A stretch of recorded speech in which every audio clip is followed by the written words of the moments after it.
कहानी के शुरू में हमें बताया जाता है कि दो भाइयों ने मिलकर एक स्कूल बनाया था, जहाँ पर एक तरफ अच्छाई सिखाई जाती थी और दूसरी तरफ बुराई। मतलब एक तरफ अच्छा जादू सिखाया जाता था और दूसरी तरफ बुरा जादू। इस स्कूल का नाम school for good and evil था। अब ये स्कूल जिन दो भाइयों का था वो आपस में अपने जादू से लड़ रहे थे, मगर यहाँ पर सिर्फ वो अपने जादू की प्रैक्टिस कर रहे थे। बाद में पता चलता है कि जो बुरे वाला भाई था, जिसके पास बुरा जादू था, वो असलियत में अपने अच्छे वाले भाई को नुकसान पहुंचाता है। ये वो जादू इस्तेमाल करता है जो नहीं करना चाहिए था। इसके पास खास किस्म का खून का जादू था, जिसका इस्तेमाल करके ये अपने भाई को बहुत नुकसान पहुंचाता है और इसी लड़ाई में अच्छे वाला भाई बुरे भाई को ऊंचाई से नीचे गिरा देता है। अब इसके बाद हमें 2 साल बाद का वक्त दिखाया जाता है, जहां इंसानी दुनिया में सोफी नाम की लड़की अपने डैड और सौतेली माँ के साथ रहती थी। सोफी बहुत ज्यादा खूबसूरत थी।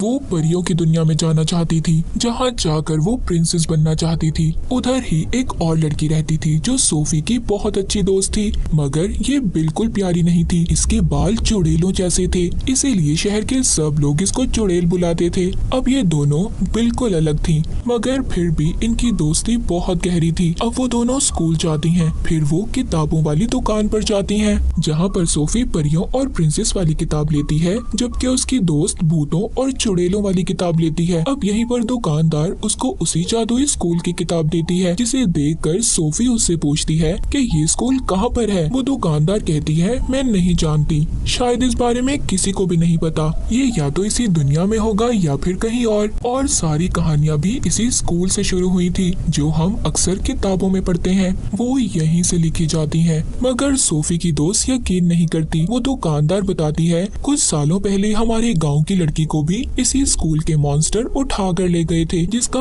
आज तक कुछ पता नहीं चला। अब सोफी उस स्कूल के बारे में इतना कुछ सुनकर ये वहाँ पर जाना चाहती थी। वो एक खत लिखती है और उसको एक पेड़ पर लगा देती है, जिसके नीचे वो अपना और अपनी दोस्त का नाम भी लिख देती है।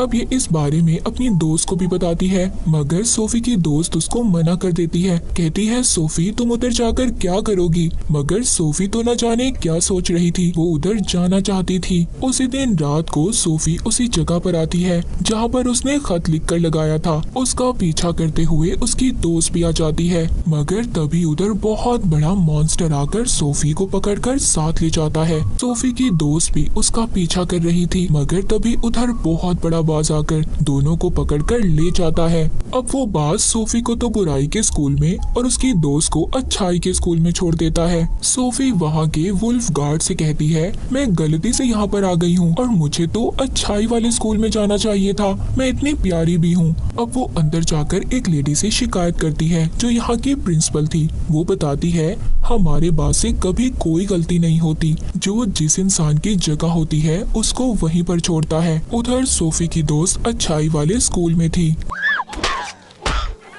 जिसे देखकर वहाँ की कुछ लड़कियाँ उसका मजाक बनाती हैं। कहती हैं, तुम्हारे बाल बिल्कुल चुड़ैलों जैसे हैं और कपड़े तो देखो, हमें लगता है तुम गलती से यहाँ पर आ गई हो। तभी कुछ परियां आकर सोफी की दोस्त को वहाँ के प्रिंसिपल के पास लेकर जाती हैं। सोफी की दोस्त कहती है, मैं यहाँ पर नहीं आना चाहती थी, यहाँ पर तो मेरी दोस्त आना चाहती थी। जिस बात पर वो प्रिंसिपल कहती है, हमारे बात से कभी गलती नहीं हो सकती और नेवर यहाँ पर कभी नहीं आ सकते। अब यहाँ पर सोफी की दोस्त, जिसका नाम अगेता था, उसको नेवर का मतलब समझ नहीं आता। प्रिंसिपल बताती है, जो बच्चे बुराई के स्कूल में जाते हैं उन्हें नेवर कहा जाता है, क्योंकि वो कभी खुश नहीं रहते, और जो बच्चे अच्छाई के स्कूल में जाते हैं उन्हें एवर बुलाया जाता है, जो हमेशा खुश रहते हैं। अब सब बच्चों को एक हॉल में जमा किया जाता है, जहाँ पर अगेता ने बहुत भारी ड्रेस पहना हुआ था, जबकि सोफी ने बिल्कुल सादा काला ड्रेस पहना हुआ था। हालांकि उन दोनों की पसंद बिल्कुल अलग थी। यहाँ पर बुराई के स्टूडेंट सादा कपड़े पहनते थे, जबकि अच्छाई के स्टूडेंट बहुत ही प्यारे कपड़े पहनते थे। अब यहाँ पर जो अच्छे स्टूडेंट थे वो जादू दिखाते हैं। उधर ही यहाँ का प्रिंस भी आ जाता है। मगर इसको एक बुरा स्टूडेंट चैलेंज करता है और उसे नीचे गिरा देता है। तभी इसकी नजर सोफी और एगिता पर पड़ती है, मगर ये किसी दूसरी लड़की के पास जाकर बैठ गया था। अब यहाँ पर स्कूल के हेड आते हैं। ये वो ही हेड थे जिन्होंने अपने भाई को मार दिया था, जो बुरा था, जो हमने कहानी के शुरू में भी देखा था। प्रिंस भी इन्हीं का बेटा था। अब यहाँ पर ये सब स्टूडेंट से कहते हैं सबको दिल लगाकर पढ़ना होगा और अच्छे से नंबर लाने होंगे, और जो अच्छा होगा उसी के बारे में कहानी लिखी जाएगी और उसको इंसानों की दुनिया तक पहुँचाया जाएगा। मगर तभी एगिता और सोफी कहते हैं अगर कोई गलती से गलत जगह पर आ गया हो तो हेड कहता है नहीं, ऐसा नहीं हो सकता, हमारे से गलती नहीं हो सकती। ये कहकर वो यहाँ से चले जाते हैं। अब रात को एगिता अपनी दोस्त सोफी से मिलने इवल यानी बुरे स्कूल में आ रही थी। वहाँ पर ये दोनों स्कूल के प्रिंसिपल्स को बातें करती हुई सुनती है। उनके जाने के बाद तभी उधर बुराई के स्कूल का हेड आ जाता है, जो कह रहा था कि सोफी अब मेरी है। ये वो ही था जिसने बुराई का स्कूल बनाया था और उसके पास खून का जादू भी था, जो हमने कहानी के शुरू में देखा था। अब ये कैसे जिंदा था? इसके भाई ने तो इसे मार दिया था। ये हमें कहानी में आगे जाकर पता चलेगा।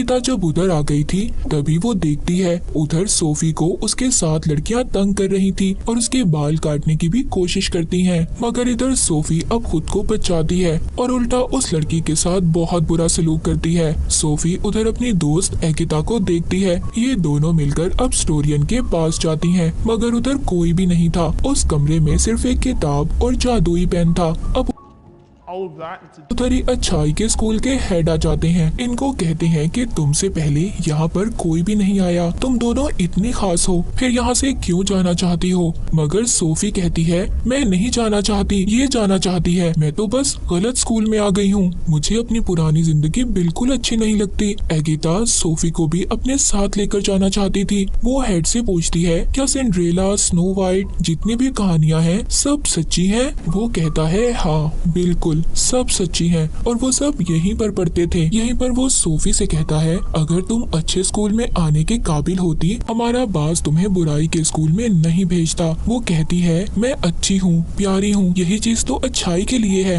एगिता उसकी दोस्त कहती है उसके लिए सच्चा प्यार चाहिए। जब तुम ये ढूंढ लोगी तो तुम अच्छाई वाले स्कूल में आ जाओगी। ये सब बातें करने के बाद हेड उन दोनों को अब उनकी क्लासेस में भेज देता है। अब एगिता जब अपनी क्लास में थी तभी उसको लड़कियां कहती हैं अगर तुम टेस्ट में 3 बार फेल हो गई तो तुम्हें स्कूल से निकाल दिया जाएगा। वो खुश होकर कहती है क्या वाकई? वो कहती है निकालने का मतलब तुम्हें कोई मॉन्स्टर बना दिया जाएगा। जब टीचर आकर उसकी स्माइल हंसी का टेस्ट लेती है तो वो फेल हो जाती है। उधर सोफी का बदसूरती का टेस्ट हो रहा था जिसमें वो भी फेल हो जाती है। जब ये दोनों हॉल में मिलती हैं तो एगिता सोफी को राजा के बारे में बताती है, मगर उसका दिल तो यहाँ के प्रिंस पर आ गया था जो हेड का बेटा था। सोफी अपनी दोस्त को एक खत देती है और कहती है ये मेरी तरफ से प्रिंस को दे देना। अब जब एगिता जंगल की क्लास के लिए जा रही थी तो उधर ये सोफी का खत प्रिंस को देकर चली जाती है। अब जंगल की क्लास में उनका टीचर उनको बहुत ही खूबसूरत फूल दिखाता है जो असल में बहुत खतरनाक थे।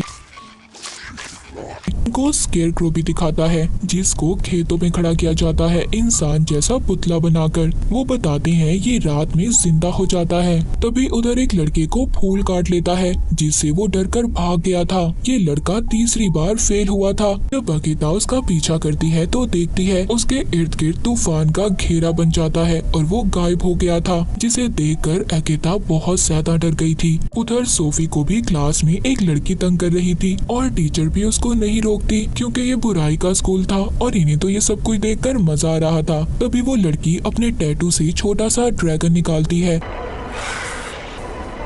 जो सोफी पर हमला कर देता है, उसे तंग करता है, उसे मारने की कोशिश करता है। सोफी कुछ नहीं कर पाती, बस अपनी जान बचाकर इधर उधर भाग रही थी। तभी वहाँ पर बहुत सारी मधुमक्खियाँ आ जाती हैं जो उस ड्रैगन को चिपक गई थी, जिस वजह से अब उस लड़की का दम भी घुटने लगता है जिसने ड्रैगन को सोफी के पीछे भेजा था। तभी सोफी उसको मना करती है। अब जो मक्खियाँ थी वो कोई और नहीं बल्कि बुराई का हेड था जिसके पास खून वाला जादू भी था। सोफी को प्रिंसिपल जल्दी इसे यहाँ से ले जाती है। वो पूछती है ये कौन था। वो अब हेड के बारे में बताती है, साथ ही ये भी कहती है कि तुम बहुत ताकतवर हो। पर सोफी कहती है मुझे ताकतवर नहीं बनना, मैं तो बस अच्छे स्कूल में जाना चाहती हूँ, मुझे तो बस अच्छे स्कूल में जाना है। जिसके बाद दूसरी तरफ हम अच्छाई की प्रिंसिपल को देखते हैं, जो सब स्टूडेंट को ये कह रही थी कि अच्छाई हमेशा बचाती है। तभी अकिता उस लड़के के बारे में पूछती है जो जंगल से गायब हो गया था। वो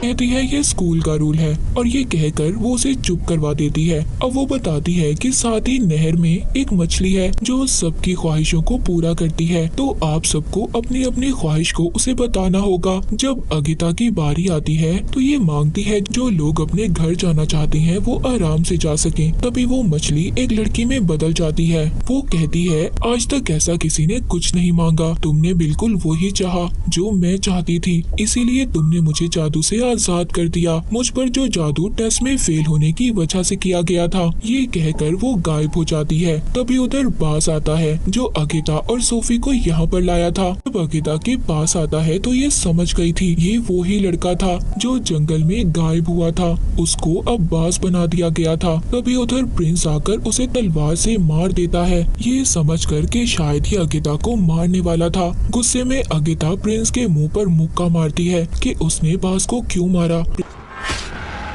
प्रिंसिपल से कहती है इस चीज को आप अच्छाई कहते हो, ये कोई अच्छाई नहीं है बल्कि ये तो बुराई से भी बदतर है। जिसके बाद ये सोफी से मिलती है। वो बताती है मैंने बुराई के हेड को देखा है। अगिता कहती है हाँ मैंने भी देखा है। तभी पीछे खड़ा प्रिंस इनकी बातें सुन लेता है। अब अगिता उसे अकेला छोड़कर यहाँ से चली जाती है। प्रिंस उसके खत की तारीफ करता है। तभी बुराई का वुल्फ गार्ड आकर सोफी को लेकर चला जाता है, जहाँ पर बुराई की प्रिंसिपल उसके बाल काट देती है और फिर उसे कमरे में बंद कर दिया जाता है, जहाँ पर शीशे में अब उसके पास बुराई का हेड आता है जो उसे भड़काता है कि तुम्हारा यहाँ पर कोई नहीं है मेरे अलावा और तुम मुझ पर भरोसा कर सकती हो। जिसके बाद अब सोफी भी उसकी बातों में आ जाती है और फिर जब सब स्टूडेंट को एक पिन के जरिए जादू बांटा जा रहा था तो सोफी बहुत ही स्टाइल से उतर आती है और जादू लेकर चली जाती है। सब उसको देख रहे थे। अब उसने उन लड़कियों को भी दोस्त बना लिया था जो उसको परेशान करती थी। अकिता उसको बताती है कि अगर तुमने प्रिंस का दिल जीतना है तो उसके लिए सिर्फ खूबसूरती काफी नहीं है, तुम्हें वो सब करना होगा जो मैं कहती हूँ। अब अगले दिन सोफी प्रिंस के पास जाती है जो तीर मारने की प्रैक्टिस कर रहा था। ये प्रिंस उसको बताता है कि बुराई के स्टूडेंट कभी सही निशाना नहीं लगा सकते, मगर सोफी निशाना लगा लेती है। देखकर प्रिंस बहुत ज्यादा हैरान था।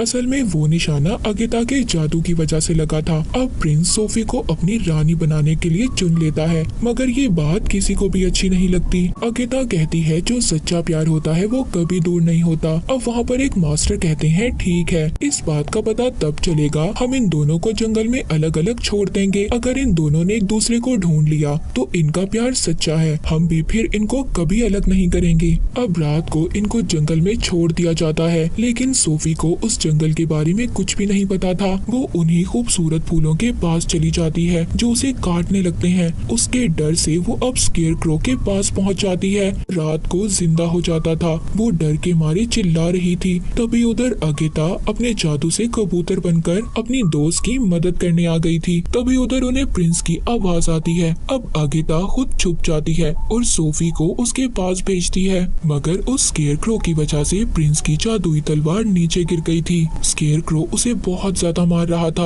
अगिता सोफी को इशारा करती है कि तलवार उठाओ, प्रिंस को दो, मगर वो डर की वजह से कुछ नहीं करती। अब जब प्रिंस मरने वाला था, अगिता खुद आ जाती है और उसकी तलवार उठाकर उसे दे देती है, जो स्केयर क्रो को मार देता है। प्रिंस सोफी पर बहुत गुस्सा करता है कि उसने उसकी जान नहीं बचाई और यहाँ पर सोफी उल्टा अगिता पर नाराज हो रही थी। अब वो भी उसे छोड़कर चली जाती है। वापस आने पर अगिता की प्रिंसिपल उसको बहुत डांटती है। कहती है क्या तुम्हें अपनी दोस्त पर भरोसा है? वो कहती है नहीं, पर मेरा तो ये मानना है कि सब इंसान ही बुरे होते हैं। उधर सोफी बहुत ज्यादा गुस्से में थी। बुराई का हेड उसको शीशे में उसकी दोस्त दिखाता है तो ये कह रही थी कि सोफी बुरी है, लेकिन वो उसको पूरी बात नहीं दिखाता, जिससे सोफी को अब बहुत गुस्सा आता है और अब वो बुराई के हेड के बस में थी। वो उसको खून वाला जादू भी दे देता है जो सबसे ज्यादा खतरनाक था। जब प्रिंसिपल उसके पास आती है तो ये उन्हें भी सुना देती है। यहाँ पर हमें पता चलता है कि जो बुराई के स्कूल की प्रिंसिपल थी वो ही लड़की थी जो सोफी के शहर से 20 साल पहले गायब हुई थी। उधर अच्छाई के स्कूल में प्रिंस अब आगेता को अपनी रानी चुन लेता है। तभी इधर सोफी आती है जो अब चुड़ैल बन चुकी थी। उसका चेहरा भी खौफनाक हो गया था। सब उस खून वाले जादू की वजह से था और कहती है तुम्हारी रानी तो मैं ही बनूंगी। ये कहकर चली जाती है। तभी उधर ये देखते हैं कि सोफी ने अपने जादू से वहाँ के सभी गार्ड टीचर्स को छोटे छोटे खिलौनों में बदल दिया था। अब ये देखकर प्रिंस बुराई के स्कूल पर हमला करने चला जाता है, मगर उधर इसके जादू और हमले को सोफी रोक लेती है और उन पर उल्टा हमला कर देती है। अब यहाँ पर जो बुराई के स्टूडेंट थे वो खूबसूरत होने लगे थे और अच्छाई के स्टूडेंट में बदल रहे थे, जबकि अच्छाई वाले बुराई में बदल रहे थे और बदसूरत हो जाते हैं। अब यहाँ पर सबके दरमियान में लड़ाई होना शुरू हो जाती है। आगेता सोफी के पास जाती है, उसे रोकती है, कहती है प्लीज ये सब रोको, ऐसा मत करो। तभी सोफी उधर कमरे में जाती है जहाँ पर जादुई किताब और पेन था। ये यहाँ पर अच्छाई के हेड को मारने आई थी, पर तभी ये देखती है जो अच्छाई का हेड था वो बुराई के हेड में बदल जाता है जिसने इसे जादू दिया था। अब वो बुराई का हेड कहता है मैं तो शुरू से ही जिंदा था, मैं ऊंचाई से गिरा तो मैंने वापिस आकर अपने भाई को मार दिया था और उसकी जगह ले ली थी, जैसे हमें कहानी के शुरू में दिखाया गया था।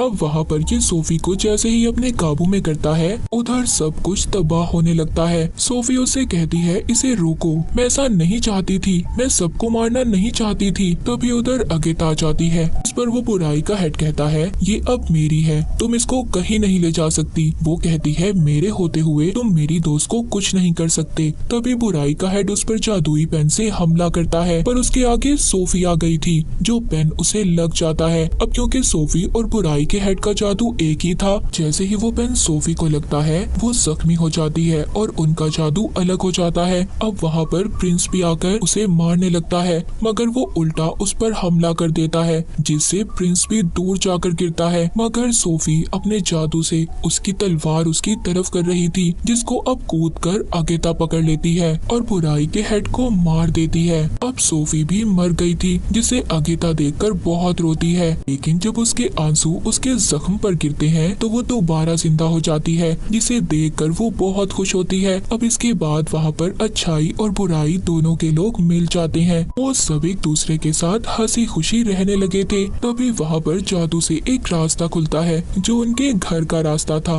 आगेता कहती है कि तुम सोफी प्रिंस के पास रुको, मैं घर जा रही हूँ, मगर वो कहती है नहीं, हम दोनों इकट्ठे जाएंगे। अब ये दोनों वापिस से अपनी दुनिया में आ गई थी और दोबारा से पुराने जैसी जिंदगी जीने लगती हैं, मगर अब इनके पास जादू था। एक दिन प्रिंस का तीर इंसानी दुनिया में आकर एक पेड़ पर लगता है जिससे आवाज आती है आगेता मुझे तुम्हारी जरूरत है। और इसी के साथ ये मूवी यहीं पर खत्म हो जाती है।